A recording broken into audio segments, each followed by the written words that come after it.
Siambo Mande Shemamina Acho Esama Makwaba Eba Daily TV so Ebrason said Menu Siakasa and Sakano Sim for Ajibre Asimon in May Yasimku Yanafi Yadaji Yin Makomako Edema where the Aqua and watch ye de nature set and some Nebaconable cornet to me Eddie amount and some would be aquatini or darker sinimu any.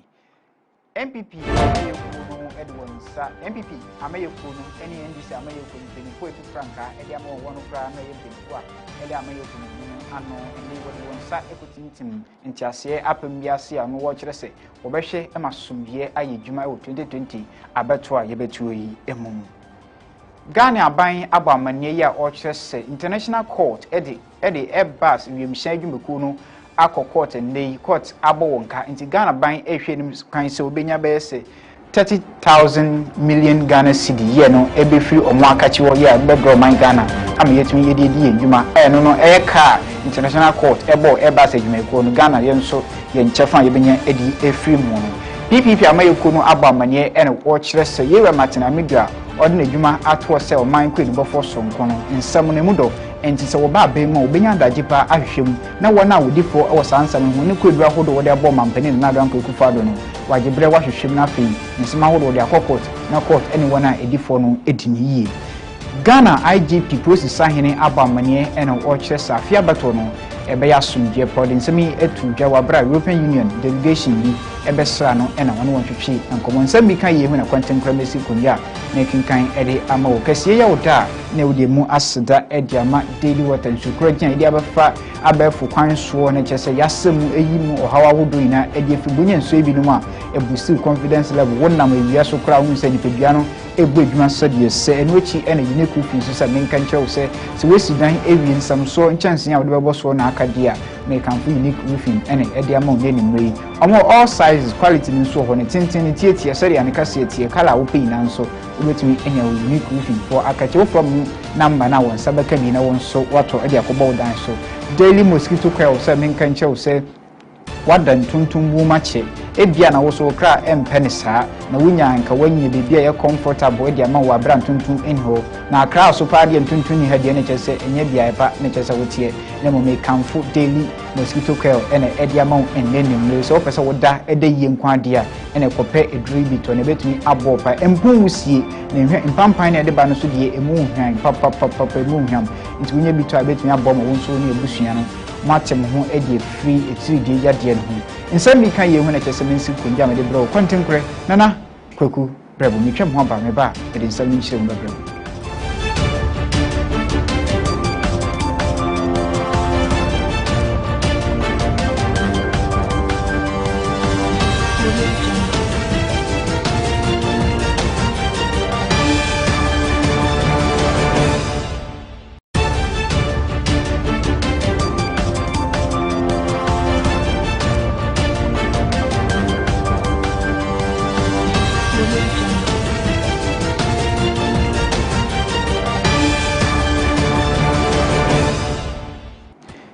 Emushafo afei ensam no nchechiremu ankasini election peace park eye dwumade sonko a ema mayeku ahodre wo mamu biara mu wotumi de wonsa etintima asomdwe enwa so a wopese wo hwe na abato etumi ekonkan na afei esan ye asomdwe oman Ghana ndey ye no abaso e moving peak ambassador hotel no e won kampuni mantema eho na mayeku akase menu wo oman Ghana mu MPP amayeku no ene NDC amayeku no penifo ada no mechese omampani na nadrankwa ekufu ado ene akane mampani ye John Dramani Mahama and they would one side etimasumye apamasia watches or pesasumye ekoso 2020 abetwemu na nya wonko isi edwumayefo no na afei Christian Council any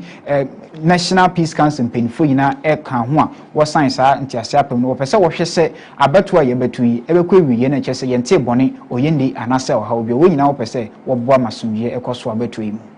Media no ekoso e o moving peak ambassador hotel no e wo nkrampopun mantem ha dwumede na se na amanyuku akase menu e wo omem ha MPP amayuku no na afei NDC amayuku no mpenifo wotu franka edma amayuku no e yo mampani na nadanko ekufuado eni akane mampani yewra John Dramani Mahama onukuri ya osan etu franka ede ama NDC amayuku no wotena ase de wonsa etintima asomdwe apam so ani nyina no wo behwe mafia beto ye beto no ebeko asomdwe mu dwumedi na se no mampani na Dranko Kufado ne famo no odi tudwa ene o kire se empensanie ene kire se wedi enim a odi amayeko no ebepie mu e dwumedi bia etesa ase ne dedi kan ne de etoso mienu no ya bra na owo opposition ena afi di twato yinso osisusu aban na o kire se de wahwe emampenu a etwem nyina no ekokoya asomdwe ne sa ne de etoso miensen so obehwe abeto no akosomdwe mu. This is the third time I participated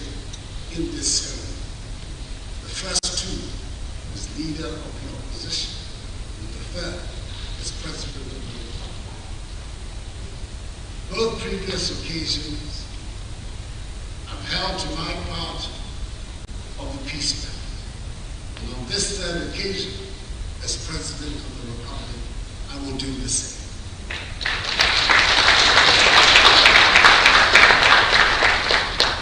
Stand here as a representative of the New Patriotic Party,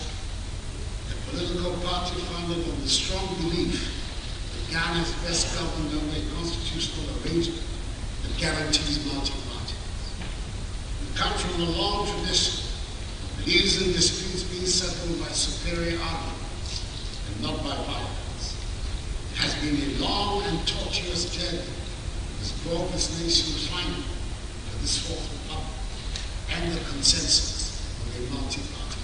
democracy. We believe in elections. We have always done. We in the NPP can safely claim without any fear of contradiction every improvement that has brought more widespread credibility to our electoral process has been in our instigation. Younger generations will not even be aware that the use of the electoral process, transparent ballot boxes and photo IDs were initially resisted. But even in an electoral process that is genuinely free and fair, and in which the people can have confidence, and even in an electoral process in which the losers will feel they've been in a fair fight, and will willingly congratulate the winners and go back to the group to seek more persuasive ways to prevent the election. This is the interest of the political parties. There is not only an absence of violence, but that there is no tension, and that there is a truly peaceful atmosphere throughout the country. Like call upon the security agencies to be up and doing their work and making sure the atmosphere in our country is one conducive to the conduct of a fair and transparent process. The strictures as to the consequences of IAS may be an opportunity for all of us to look at the issue. And myself, I don't want to use this platform to engage in controversy, but merely to state whatever were acceptable recommendations of the Commission of Inquiry that we faithfully adhere to at the government. Best manifesto policies and promises will come to naught if there is no peace.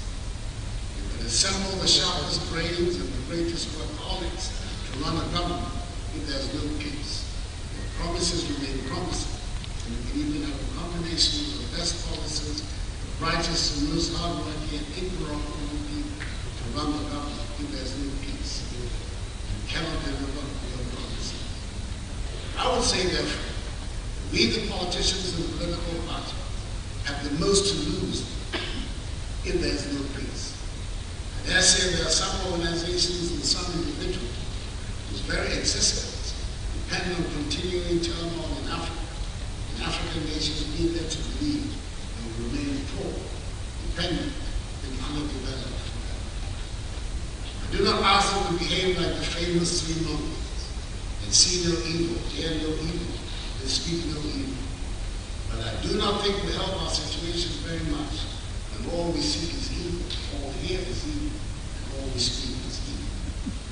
I'm not suggesting that we cover up our failings in any way. We're nowhere near where we should be. Poverty, young people remain at risk, and the public price is not as properly guarded as it should. But there is a lot that we can and should be proud of, and these two should be part of the narrative.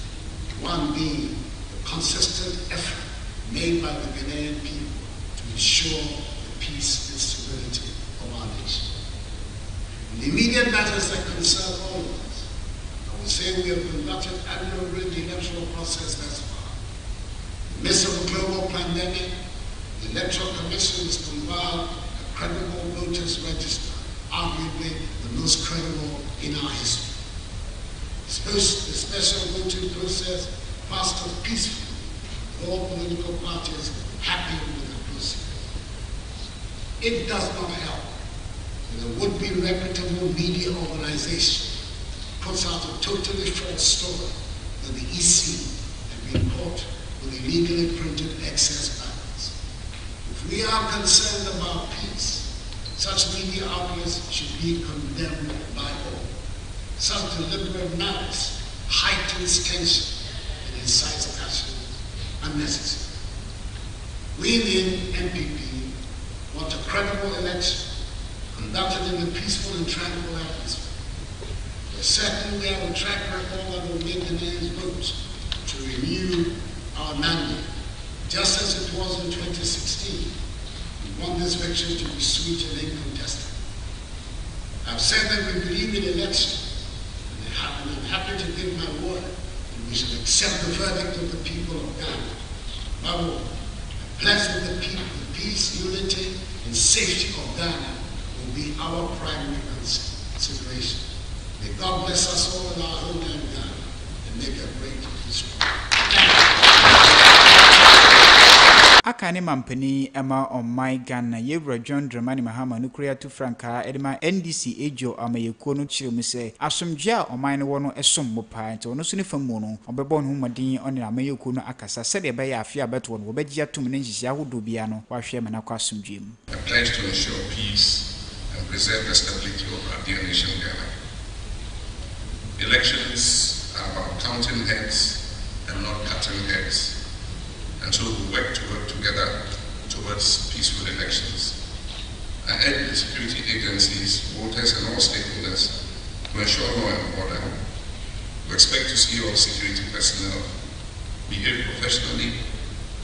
all those deployed for elections to be in uniform with visible name tags and service numbers. Let us strive to prevent the violence of the past, particularly as witnessed in early 2019 during the West by-elections, which till date has gone unsanctioned. Ladies and gentlemen, our country stands at a critical juncture of its history. Never have the lives of so many depended on the power of a thumb. Now more than ever, we need the institutions of our democracy to work impartially to deliver an outcome that is fair, transparent, and in the national interest. The Electoral Commission, the judiciary, the security services, and the media hold the future of our nation in their hands.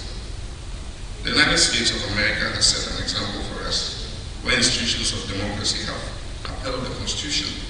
despite severe verbal and legal assaults by a losing incumbent. Will our institutions perform the same in the face of a similar situation? Recent events under the current administration have given many anxious moments of doubt about this administration's ability to deliver a peaceful, violence-free election. The events of Ayawaso West are fresh in our minds. This administration's refusal to sanction persons involved in assaulting an honorable member of parliament and injuring scores of people remain one of the darkest days in our democratic history. Reckless remarks by leading members of the ruling party that the unfortunate events of Ayawaso West were just a dress rehearsal for the actual election do not inspire confidence for the delivery of a peaceful election. The subsequent intervention by the Peace Council led to the two leading parties, the National Democratic Congress and the New Patriotic Party, signing an agreement of 22 deliverables for the eradication of vigilantism. Of these 22 deliverables, 18 were dependent on government. As far as I'm aware, the government has failed to sign the agreement. The loss of 3 lives in the course of a regular voter registration exercise also gives cause for worry. The military siege of the Volta region and other locations during the registration exercise created an intimidatory atmosphere akin to a nation at war. But ladies and gentlemen, we are optimistic. In the face of similar doubts in the past, Ghanaians have risen to the occasion and delivered a peaceful, successful election. It is my prayer that despite our deepest fears, we shall be proved wrong, and Ghana will once again be proven to be the beacon of democracy in Africa. We've done it before, and we can do it again. Let us on Monday exercise the ghost of Ayawaso West Scotland. My name is John Dramani Mahama, and I stand for peace. Let there be peace in Ghana. Jomtinani Emma Electoral Commission Ura Yeri Jembensa Nefomori Tuja Echre Misafia Baton Obesha sending in abe transparent and afe free and fair. Nina se Wabesha na wadin Yahudu Gua Council ya no one fomono Wabesha Mabatono Aquasum Jim. To a peaceful and credible electoral process, we took steps to demystify activities and remove the cloaks of secrecy that had shrouded our work. Firstly, we established a platform called the Let the Citizen Know, through which we engage directly with citizens, providing regular, relevant, bi-weekly information on our operations. Indeed, during the recent voters registration exercise, we provided citizens with information on daily registration statistics, such as numbers of countrywide registrants, number of male-female voters, number of youth, number of first-time voters, and persons with disabilities, among others. We also use the platform to address the concerns of citizens, offering feedback in a timely manner. Distinguished guests, in addition, Peace Council Reverend Ernest Edujemfi Edutuja and order to amount for in say, some man your phone penning for any one eye can be a wabba told you medi name Edia to guess a Wabesha Masumbia Ayjumano. Amount for soon fast some young como and fenching room said by a fiabatono, one so Wabesha whom ye know what they are some young como Ayjuma. In the peace we have enjoyed as a country since 1992. Despite all the credentials, we have experienced some electoral violence. But our ability to manage such conflicts and resort to lay down democratic processes in addressing such concerns have been very outstanding. Your Excellency, during this Fourth Republic, we have had 7 successful elections with 3 successful transfer of power from an incumbent to the opposition. This gives us hope that with commitment we can continue on the path of dialogue and consensus building at all times to ensure that the peace of this country is sustained. Over time, the election management body in this country has seen improvement in its internal processes, as well as in the legislation governing Ghana's electoral processes. There have been various reforms both within and outside the election management body have ensured that Ghana organizes and continues to organize peaceful, transparent, and credible elections. It must be stated that organizing peaceful, transparent, and credible elections is not the work of the Electoral Commission only. It is a collective effort involving mandated state agencies, the political parties, civil society, and the citizenry. In furthering its quest for peaceful internal security, the National Peace Council was created to facilitate and develop mechanisms for conflict prevention, management, resolution, and to build sustainable peace in the country. It must be said that since its initial law was passed in 2011, the National Peace Council has taken great steps in ensuring peace in Ghana during, after, and beyond elections. We have, together with key stakeholders including IDEC, the traditional leadership of this country, and development partners, mobilized for the signing of previous peace accords in the years 2012 and 2016. The National Peace Council has been outstanding, particularly in the processes leading to the passage of the Vigilantism and Related Offences Act 2019, Act 999, by providing platforms for dialogue towards the preparation and adoption of two important documents, that is, the Roadmap and Code of Conduct for Eradicating Vigilantism in Ghana. This work got our two major political parties, specifically the New Patriotic Party and the National Democratic Congress, to sign and commit to denouncing and disbanding any political vigilante groups associated with them. Further to that, the National Monitoring Committee to oversee the implementation of the Roadmap and Code of Conduct has been inaugurated, making sure political parties and other relevant stakeholders adhere to the goals and objectives set out in those documents. Your Excellency, we gather here today in furtherance of Ghana's peace and serving as witnesses to the signing of another peace pact. The resort to legal processes to address any election-related concern, which we witnessed in 2012, was a turning point in our democratic development. That must be continued at any point in time when we are not satisfied with the outcome of any election results. Resorting to violence is ill-disposed and must be avoided. It is my hope that signing this pact will not be just another public show, but that all the parties to this accord will genuinely play their roles in ensuring peace during and after the 2020 general elections. To achieve this, political parties should not create platforms that promote conflict and violence. Again, political parties and their candidates must behave responsibly, especially in their utterances in public and in private. Hate speech and other rancorous utterances must be checked and avoided. This will ensure that neither their supporters nor opponents are agitated or motivated in any way to resort to violence. Once again, Excellency, the National Peace Council is grateful to all partners and stakeholders who have made this peace pact a reality. Particularly, we are grateful to the Institute of Democratic Governance, IDEC,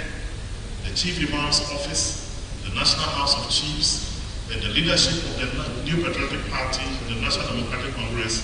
who have contributed in diverse ways for the National Peace Council to come this far. Let us all remember that achieving a peaceful Ghana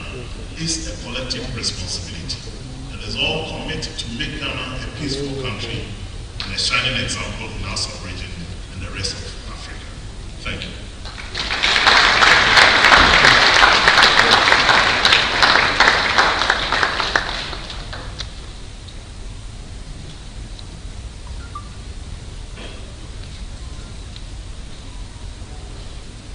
Thank you very much,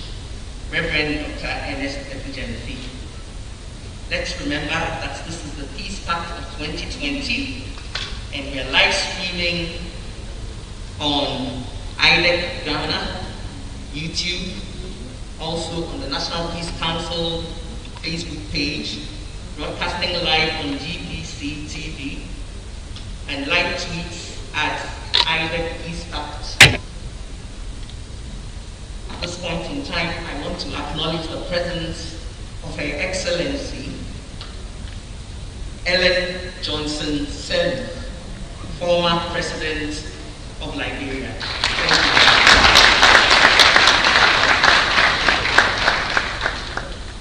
you. All COVID-19 protocols are still in place.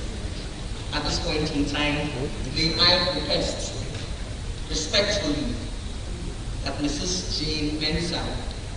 who is the chairperson of the KASEE, come up to give us.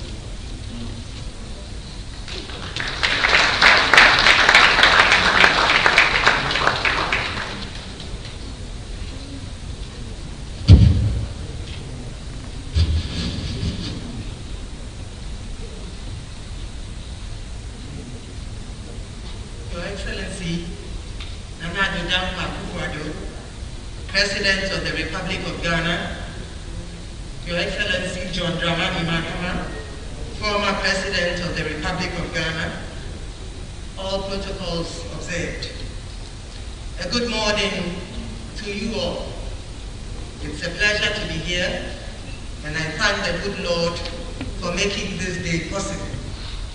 I commend the organizers for this initiative aimed at fostering peace and stability in our dear country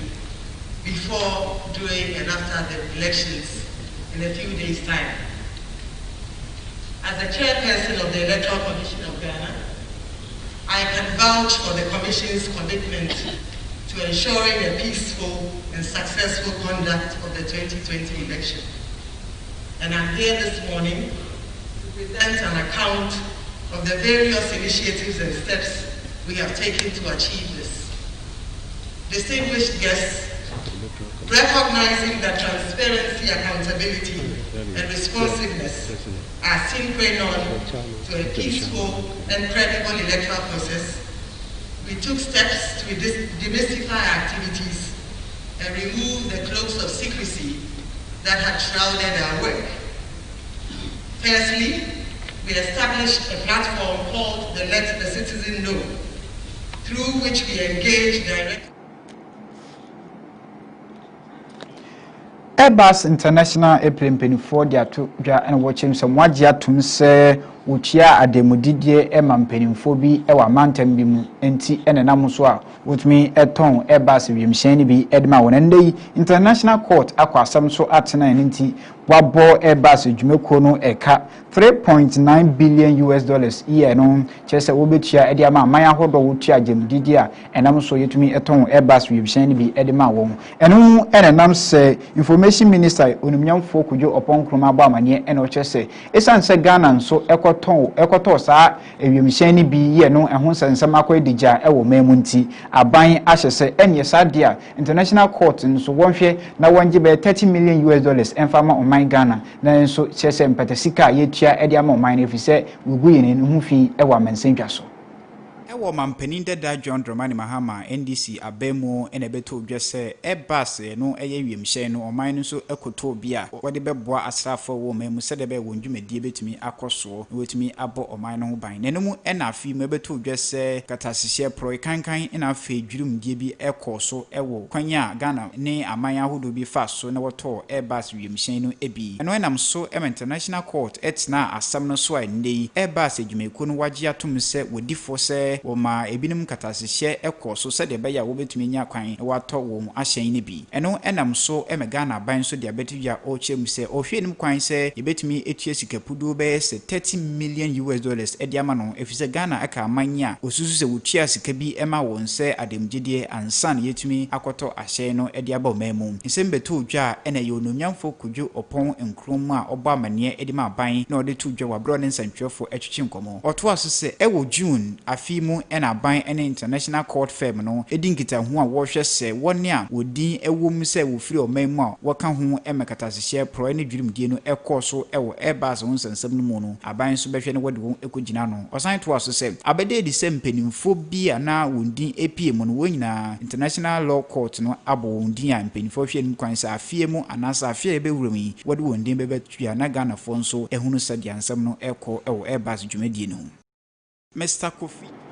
November busumi atwemu ne da na etoso edunsia na beto dwese oman ko edubofo sonko onumnyamfo Martin Amidu ode krata koma aban na ocheso de nedwuma no asensen ho eno nam so aban so ebo ekire ede ma no ya pepei wakotire fi a owo ahomgye mu eno mu ena Progressive People's Party PPP amaye konupani a oya frankachini abedi ekire yewura Kofi Asamoasian ode atudwa eno okire mu se nkrata akodro a onumnyamfo Martin Amidu ekire ya na ode bo mampani ko edu se enam so ye ni nti ode nkrata akoma aban se ode nedwuma asensen ho no wo hye Ghana fo ina bese wonya akonya eba abemu 2021 edekone dia wo ben hihye ne wode omampeni na do anka kufado ene na ban ne mpenifo ahodo wo hu bon ejapa die onumu ni na beko kopie mu ewo court na court ene wadi na wona wo hu ebon mu no so oman no ede wo afa mrekwan so na wa bekire die nti a wo yesa nhihye bon no ye anka no no eba abaha oman Ghana no Mr. Kofi Asamoah Onokriya no ye Frankatuni abedi chiri Edema Progressive People Party PPP amayeko no odi nsam yina to dwa wabra wo friends ntwerefo nhyiemu ewe emine no ewe finfini mantem Cape Coast na woni ntwerefo twetwen komo no na o kyerem se enna no ejepa ho nsansama no ebeto dwa se aka ne kwedibofo sonko yewura Martin Amidi ode ho hye ede koma aban sanka aban enhwemu na wona edifo no aban enfo nkogina mra no enya dia aban etumi eyeye enu nti na ne wo friends ntwerefo enhyema wodi to gese se PPP amayeko no eba bema wo bayan hihye na afei ejepa royalty limited transactions no ehunkuku hia se yewura Martin Amidi bejebre na afei waye hwehwemu ede afa ho no wo ba report ahodo e wo ho no wo behwe no wodi kogina mra no na wona wodi fo no aban ede wo kogina mra na mra ene wodi e krakra no ene wodi tudwa ene wo kyem se wona wo betumi aye djuma abo moman no etumpon PPP amayeko no to wodi afoto di mamabunu ene Ghana fo nyina se wonto aba no emfama PPP amayeko no visa won na wo betumi abo man no ema corruption ahodo no yetumi esia no. Coca-Cola Bottling Company Ghana NGN product njumeko mienu akwa edo KASEE bi ediama Ghana Journalists Association GAJA na watchere se dwumedi ansantwefo bedi edi aboa afi 2020 abeto ne konkan pa na fe nso ehu hia se njumeko ahodo be so honasene ne wabo se de be ya wobeboa oman no emoman no edru asomdwe mpo abra yesisi ehu akoto abawo namyensa aka edi yenenemi na dwumedi na ase ne mpenifo echirem se ehu hia pa se njumeko aka no nso wobabeboa ansantwefo na wetumi etu omfo na achede ahodo esanso wetumi di ama won se de be ya abeto yi wonwumedi a wodi no wetumi edi niye na aboa moman no etumpon wasomdwe kwan so. Jumeko mienu ne kambo ma wakado KASEE edema Ghana Journalists Association GJA jumeko no na Coca-Cola Company and afe GN product na chese koye sa jumedi KASEE Coca-Cola jumeko no keka na nsase no nyema hodo de koma no doko no ni na akoko gina 20,000 Ghana cedi and afe GN product so jumedi ahodo koye ma no enso sanitizers ne nyema hodo eka ho Dr. Yeboa Obin corporate social initiative and communication lead ema Coca-Cola Company odi tudwa ena ochirem se Coca-Cola dwumefo ne naso nsantwerefo dwumedi a wodi wo mamu empo abra yebeto abai niam ahodo begu akwanso eno no be nyine be wiase no ebe maganfo ate niam ahodo a ekoso e wabeto ne nyine mu nti ene chese wakoye sa do KASEE edi ama wo na anso ha ena ochese abra COVID-19 eba wo mamu wo yen hihye ya wodi 100,000 Ghana cedi edi koma COVID-19 private sector fund no ye no aban etumi edi boa ye COVID-19 no yegusu a ye konsosa no ne KASEE Yera Joseph Sempenya Kono Chief Executive Officer Edma GN Product nso odi tudwa ana ochemse ne niaso nsentwerefo edwumadi empo wabra yebeto abai enu nti ne wode sanitizer ne akande ahodo a ebebo wo ma wo bo ho ban edi efi COVID-19 yade no ho enu nti ne wode san hihya ahodo egu akwanso ne wabaye adoe no edi ama wo ne kwakra no ena Yera Afelmonia oye Ghana Journalists Association penimpa oti edwamu odi tudwa ana ochemse ne niaso nwumeku mienu adoe KASEE a waye di ama wo ne mum oto nsa de afa dwumeku ahodo ina se wonso womra no beso GJ dwumeku na sene se de be ya wondwumedi ahodo wo di santwere dwuma no betumi atretire mamamfo nyina wo Ghana mantwa ahodo ina nya nsema ahodo eko ne kwakwa no no de tudwe no de afoto di ma amanyofo ina sa afia batu wonhwe se ebeko asomdwe mu na mommo wonti woneni nsin santwerefo ye no wobebo mu na wonhwe se o amayeku ahodo wodi enim no na wobehwe ne nsankan ahodo bi esese wokan wobeka ye no ebebo amasomdwe tumi edru o man mantwa ahodo nyina mu. Wodi afotuo ediama electoral commission ejumefo obebo ma fi 2020 abato no akoso ye wo ka kire wo se wonhwe pa na emrekuni ni a ebeta electoral commission na fa abato ejumedi a yebedi no wodi nyina be ye ejuma se de be ya ebewi ase na abato no ekokowi asomdwe mu Greater Accra Regional Director Emma Electoral Commission Yewura Kwame Amoa no de amanebo yi etudwa wabra oni nsantwerefo twetwenkomo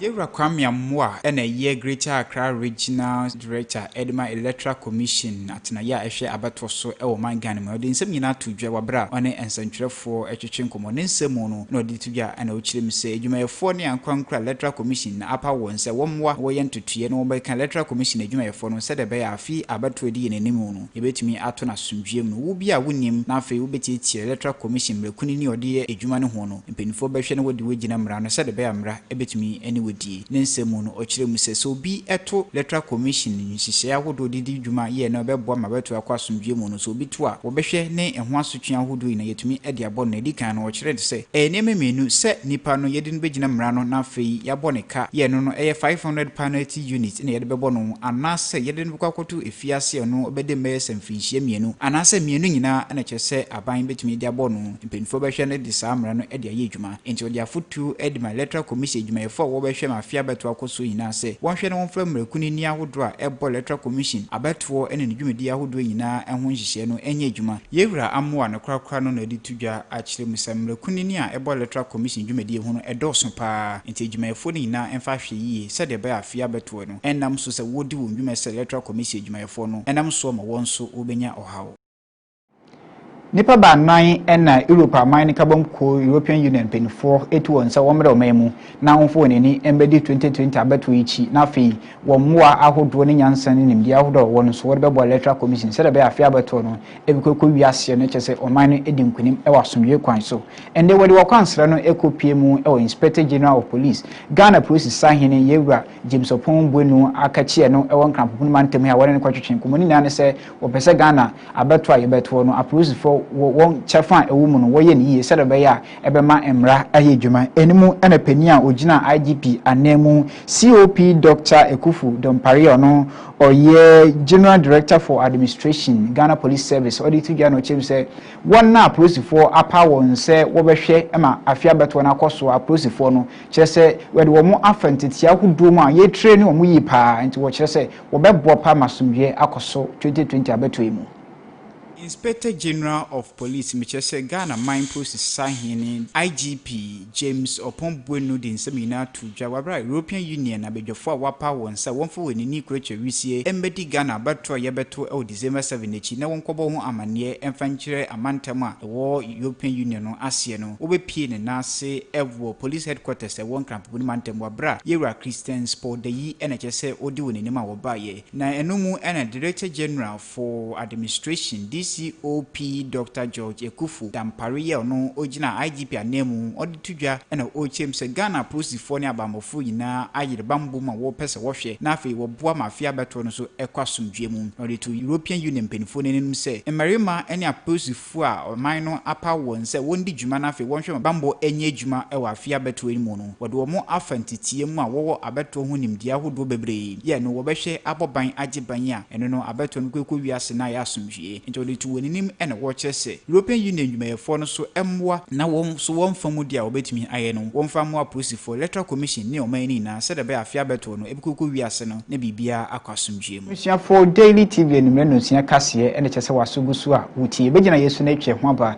ye ba de mu bekọ amanoni ensam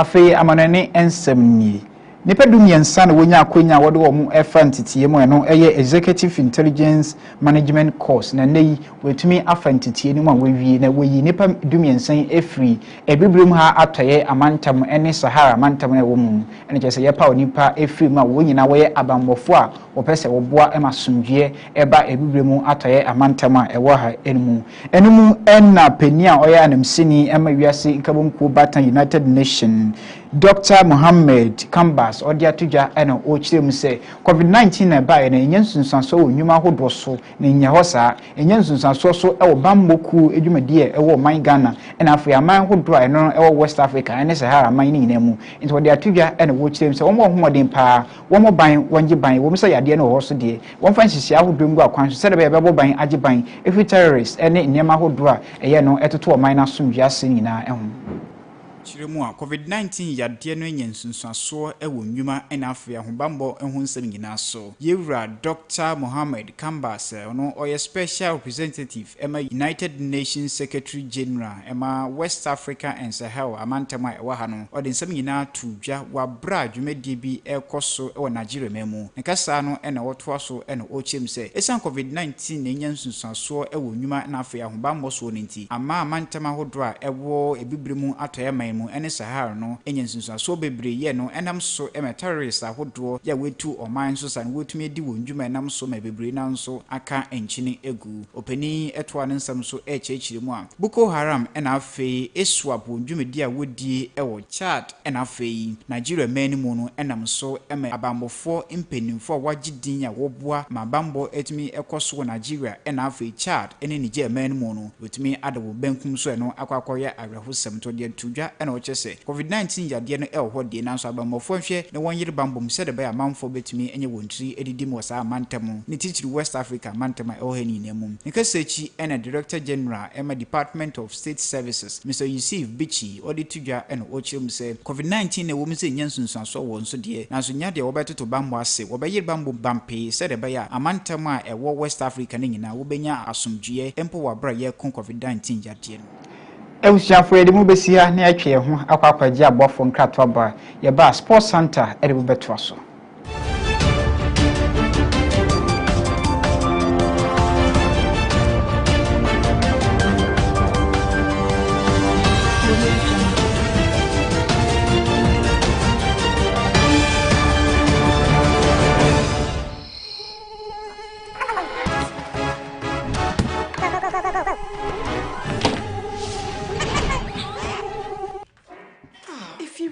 if you walk home, I train papa. If you're a ninja, no ninja, be and Tontum once in America. Oh, if you're a if you're a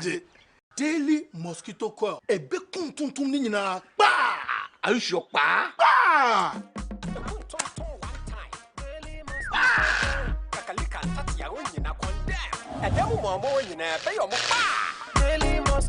This advertisement has been printed and approved by the FDA. Daily mosquito coil. A big tuntum nina. Bah! Bah! And sana ubetimi ahwe daily TV no. Yes, wo digital T2 decoder and answer digital T2 television. Se wo digital T2 decoder and digital T2 television. Now person hwe daily TV a. For remote no. Na mi menu. Na select channel tuning. Na select DTV manual tuning. Na set channel frequency no 245. And no. Ube enjoy daily TV.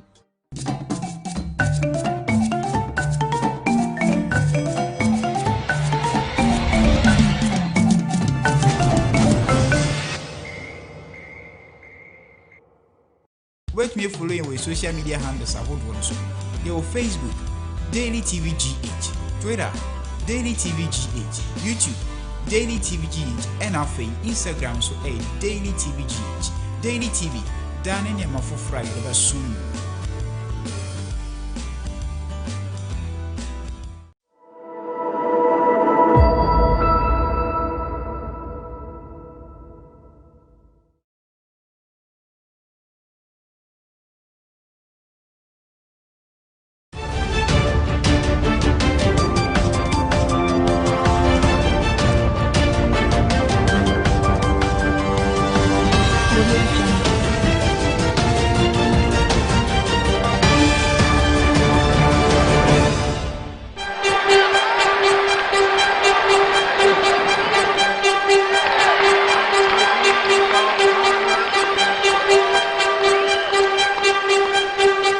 Arefo nyina so akwaba na fe yesa so ema mmoni hwe se moatrase ne atwe ho nso etiawa aba agukansie mu nsem ene na nwumre Sports Center yekuchiri nsem no edi agu enkrata so na fe osamufo asem mano ayefiko menso memfamigo ensanso emfemamo ewo eye dakase so ene nwumre ewo Daily TV so kana hye so se Daily Natural Water se menkamfo mfama bubobi wate twitwa bi na nonu mu bi na tutu bi na environment bi konkan enso emfama mpacho ene eyifiada ntienigidie beba fie eyie beba wedding beba engagement beba abedi to ne ba enamfofo beba fie abesrawo se obemu mu nsuo no mo de akawo abre nyina na enema konkan de a ene na mekamfo nsuo ba kope na etumi edi ama se nsuo ni din ene Daily Natural Water ye de afam fidiem asone so ama eni no ate papa sanso me kanfo daily mosquito coil and insecticide spray atumi ade ama se eni upese woda na ho ma sebi etiridi yade malaria no ebi ntumi nche wo ema sebi usika kakra ehye wo ho na wode toto niam sanso mfa nkoma eye ayaresabia fo de a ene na me kanfo atumi ade ama se kode kotobi na uso ba ko si dem atum sampa ehwam ye pa a da muni nyina no ebesanso ama wodem ho enka no so atumi ada se din wei ene bo machidom na fe ene nwumre so hunter masanso de ensam no atumi ego ama yansha nsam na se na yansha se mfimfiri pa ko esi Fabian oye eye Aduana Stars head coach ene openinu akasa onim se over the weekends omutumi ekodi ntwo enso ema eye Elmina Sharks ewo Indum Park na openinu edi nsem bi ababetu gwa nsem waka enya ne se sebi imprebiasa sa ntwo a omukodi ye against Elmina Sharks no on fan show bia no motivation players a etumi eprepra injuries a asset in ewoye ni boboku no akache na no edetumi ma no edi nkugo enso ewo ho eno ne nsamo a Pakwesi Fabian head coach edema eye pacho Aduana Stars onso etumi ede ababetu na enanwumre sports center etim asanso ede amama mento aso na minkoni nua pani ho ye friend Bashir Hayford ene ono nso etumi tem esi akan anase etumi gina torchline etoto eje ban to ban etumi edema Lagos cities na ene wodi nsem bia betu gya say ye atagwe wari atede na nyina say ye ne de ye pa sempanifo etumi appointing say ono enso emeye ye head coach emfama Lagos cities na nya point o ma appointing no kwa na eye ne de nemum player ba ko a o Lagos cities a wono eye bekire Bashir Hayford ono ekwa coach no ene ye ne de pa the player no ene Ghana's all-time top scorer Baby Jet asamojan was ene de se wono so etumi akonya asamojan na wa kire na de etumi coach no ewo bobom ni age pa ene ne nsamo efiri Bashir Hayford na kachi enso bara fe mitum nkyene enso ede amama me momuram na menkwawo mi se me no kasa wo dan no ko Accra Sports Stadium a ya Ghana Premier League match day 4 House of Folk NFA Karela United but na me no kasa ye ba no na 25 minutes played gone na chase obi antumi fa ball ento nyonko atenam enso ewo ho sanso na wonim se early day no ya match ba ko etumi etodwa ken Faisal enso etena yinahini any international allies boy emutumi ehye inter allies ka ba ko mantumi anti Samuel Kusi enetumi ball go no enso edema ye ken Faisal na chese Alhaji Brusa ono so etumi awiate den enso ewo ho pa yento aso na ifefire fise na fe yemonguram ne kwa amono ne udawani na kwa amono ne Nice eye boboko ba ko mo so etem esi akan ewo ye Europe monte so na omo head coach eye Patrick Vieira mo bekaya na osi akan enso edema Arsenal ene ono ene head coach edema Nice enso ewo na ntiaba ni so pani no ene hwimre ya pani fotumi atiri tekitama no awoni nkonsa ede na firi boboko na kache nyina ne se sebi mprebiasa obai ebeso eye boboko ni mo mpacho eye utumi sampa 2.5 years ni ena opani friend Patrick Vieira etumi beso eye Nice boboko no obai no enya de niema enso etumi konkan ema no nyina ne se 5 matches pacho in all competition utumi sampa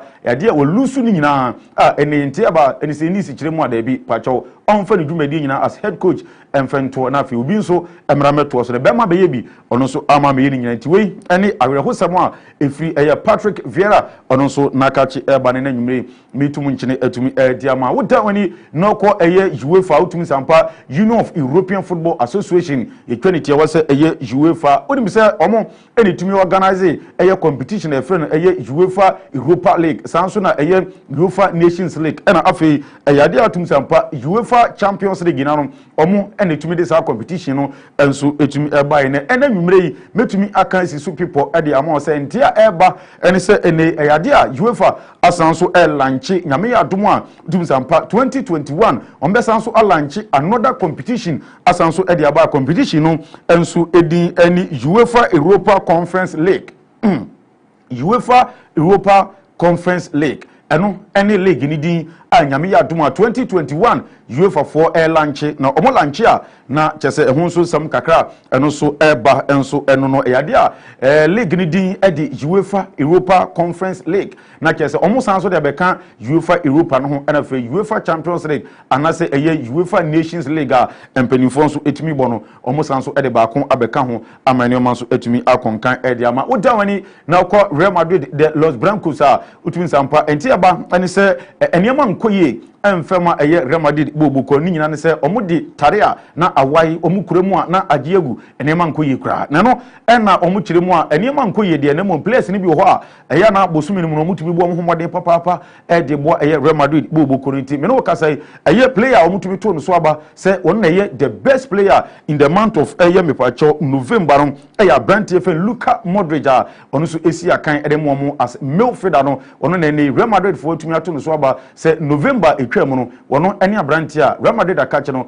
ne modemo ekon kan papa enanwumre so Hunter enso etumi edema enso eho ma memwuram na menko eye pacho the European top 5 leagues no na watwe over the weekends no utumi se down ni na kwa goprama hodo so a ano be de papa yen hyase na yemfiri Spanish Premier de La Liga Santander ano be de papa pacho Levante ebetrefie no ne Getafe enso etumi ede aboso sanso na Sevilla enso betrefie na fe ne Real Madrid ye ebe pai wo ho na ometumi de abom sanso Atletico Madrid enso betrefie na fe ne Real Valladolid enso etumi ede aboso Cadiz enso ene Barcelona ede bebo so Osasuna ne Real Betis ede pim so sanso na Villarreal ene Elche ebe bona fi Granada against Huesca match enso etumi bado no down ne ko German Bundesliga ano be de papa Eintracht Frankfurt against Borussia Dortmund omode be pim so na fi Bayern Munich enso ene RB Leipzig ano be de Bruta Freiburg enso ene Borussia Mönchengladbach ebebo ena fi yade a boboku a the friend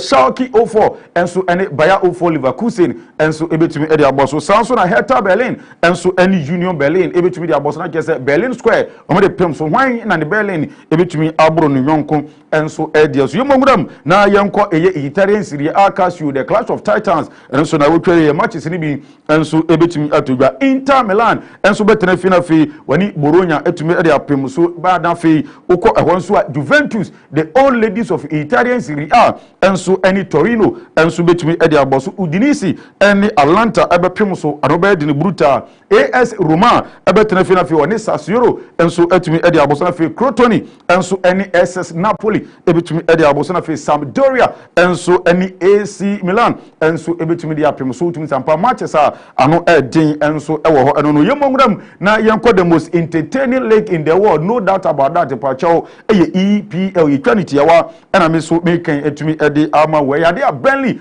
ebetena fia to nsa ede afre Everton the toughest emometumi ede aboso sanso na Manchester City the Citizens ebetena Etihad Sports Stadium na one Fulham etumi ede apem so na fe West Ham United against Manchester United match we nsembesi ewom Chelsea the Blues betena Stamford Bridge na fe ono so atonsa ede afre Leeds United match ni mu be de brutal Tottenham Hotspur Jose de Mourinho betena touchline ede amom against Mikel Arteta's Arsenal na omotumi ede apem so sanso na Liverpool enso any overwhelming Wanderers Wolves no ebetumi di aboso sanso ena Brighton and Hove Albion enso betena fi na fi oni Southampton the Saint enso etumi ede apemso na fi West Bromwich Albion yabo mrande se the Baggies ebetena fi na fi omonso eni Crystal Palace enso etumi ede aboso enso ewo maminsim emfamo na hwe se the EPL no enso besi akọ Burnley against Everton City and Fulham West Ham and Man U Chelsea Leeds United Tottenham Hotspur Arsenal Liverpool Wolves and fi Brighton and Hove Albion against Southampton and fi West Bromwich Albion yabo mrane say the Baggies against Crystal Palace Sports Center eni bidin medamase na mama mumuni hwe mi jem na nabrebo etumi de aka nyina abeto so nyame adom na dum bidum buwa ya next week ye beka nyina no ye besan prepare chiri edi amount.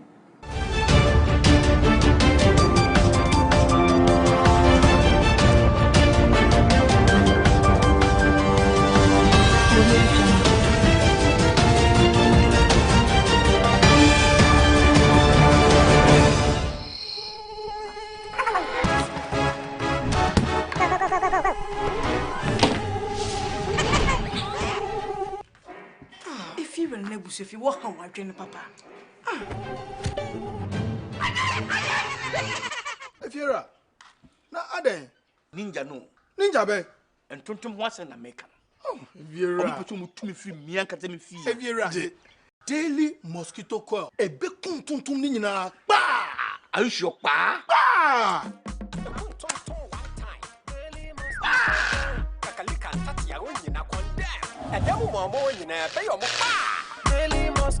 This advertisement has been printed and approved by the FDA.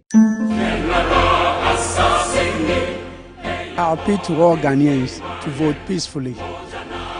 and thoughtfully in the upcoming December 7th elections. Ghana is for all of us. Let's do our best to put up leaders who can think about our country, Ghana, and who can make us great and strong. Let's vote peacefully. Let's don't go there in party paraphernalia. Let's don't try to cause any confusion. Just go in, cast your vote, and go home and wait for the results. I believe the rest will take care of itself. Ukonyenye akukuma ama bonsu. Election 2020 Ghana deka eya kwele miasi. Novine iva da kovwa megatode tefema heide apeme na vano anyi ajo emechonu na o party duji ajijo onye na me duji ha novine hwene nema ela bena ne tukala de jofia le Ghana la tepa de ke mele miasi o eya ta donkuji be Ghana deka eya kwele miaji eya ta nyila meto na untifafa. Salamu alaikum mutanen Ghana. Muna gaida kowa da kowa. Zaben da yin ga muna son zaman lafiya. Ba mu son fada wanda dai kawo fada Allah ya kwatar da shi. Muna bidan zaman lafiya. Ina saye kan yan Ghana Allah ba mu zaman lafiya zabe da yin ga. Ina gaida kowa da kowa Allah ba mu ankurin zaben ga. Salamu alaikum. Suna na Rukayya. Salamu alaikum. Nye fine achomi Badaria Alhassan wiwi keje Ayawaso West Wogon Niji Abelen Pipote Oshiki na abanaba fune nkpanye fire ke Oshiki na abanaba fune ko te shilebi no wo ID card ko te o polling station o ya vote ko vote yo tan no ba ho shi abule o ko TV o ba gbele nji o radio ba gbele nji o ko no boro na ba yetu osmo basabasa femo ni police station no ya o fine kaya cho o party affiliation ko ejeme o ye party neke ani ye party neke wonta o to enjole no na ba fe na enye ha ni wo consider Ghana first than any other political party in Danish. Mr. Ghana for Mr. Muna abaye ba betui ye pamotro ye pasu ye nyina ye nipa ba ko ti no wo kona kwoto abawi a no akofi asombe egu ebru time na opese bia obetie bia wanwini a no abegina ba bi boko wutie wie no so no asan akofi boko bia ye bena asombe egu inyemi dangole ipanye pe leshi no ni wa ya pe no chapi pe chapi tumunu wa ye wa jukwin le no me no wa na me mobo ni tumi no ya lanu ko papa lo chapi pe chapi tumunu chapi muone mapoesi wa ya pe ko isolation o semi ko ya vote tan o pale ke wo yemi ko wo yemi ka gbenya na makane me o ma nye ba no ba ye ko ba o wino wo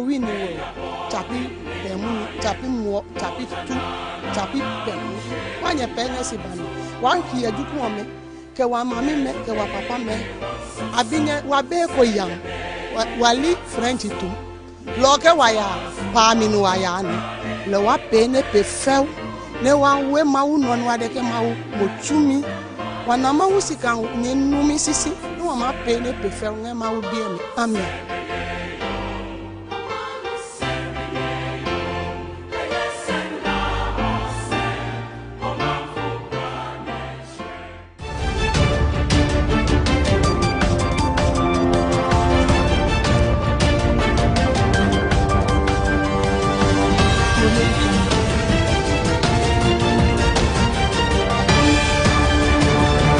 Ebusiafo esama mu nyina akwaba ebeda kase so ewo Daily TV en menu nsia kase na eguso aye kenkan ede ama afa yamfa mko enigede kase mu enna no enna aban soafo hwama no ne ensem so ne nyomfo hyele aye kobotwa ode betu dwa na okeka nsemi erfa John Dumele hu eno no woche sa ansam no ankoyie kra eno enna nam so Christiana Wuni ye oyesini twani ode abetu dwa ochem sa ansam ahodo a paninu aka ede afa John Dumele ene wona eyesini twadwuma ni nyina sa ansam no etwetwe aso ntanka ne impenfo mfre no na afọ mo nkwahye no emfa sa ansam no na se hu hia panin samra bonten ombetwe sa ansam no nsa na se emfa no ko hospital ana se court nso a yemfa ne nkwa nhwehwemu na de di na se no yemfa nye no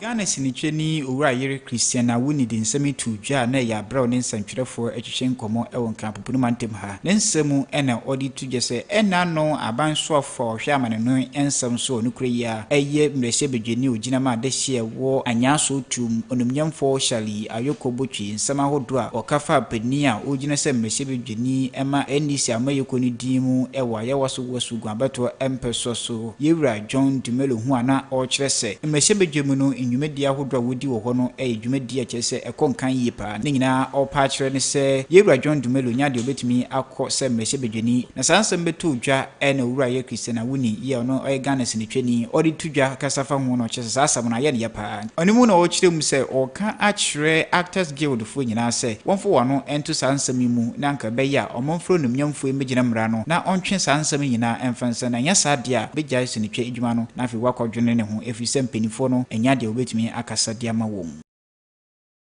ebusuafo kwantintin bia ekɔwie ɛwɔ aboboa no ɛna nimre nsuan kɛseɛ no nso yɛde besi a nsɛm ahodoɔ a wote yɛ ebi ni sɛ MPP Amayeku ɛne NDC Amayeku mpanimfoɔ etu franka ɛde ama wɔn no kyɛ sɛ wɔsi nkonnwa nne yi wɔde wɔn nsa ɛde tintim ntiaseɛ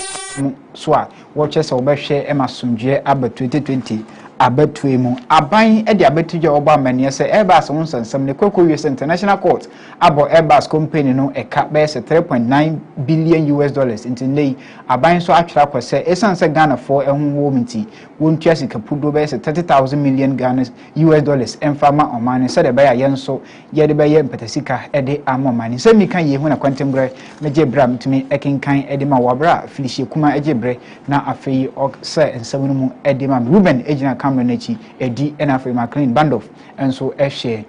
MC aho edima yen ya yeso yeji bra ya ye nwumani na etimi ediamo daily water unique roofing enafe daily mosquito coil ene nwuma eso yana se medicasi edebrewo nana kweku brebo makram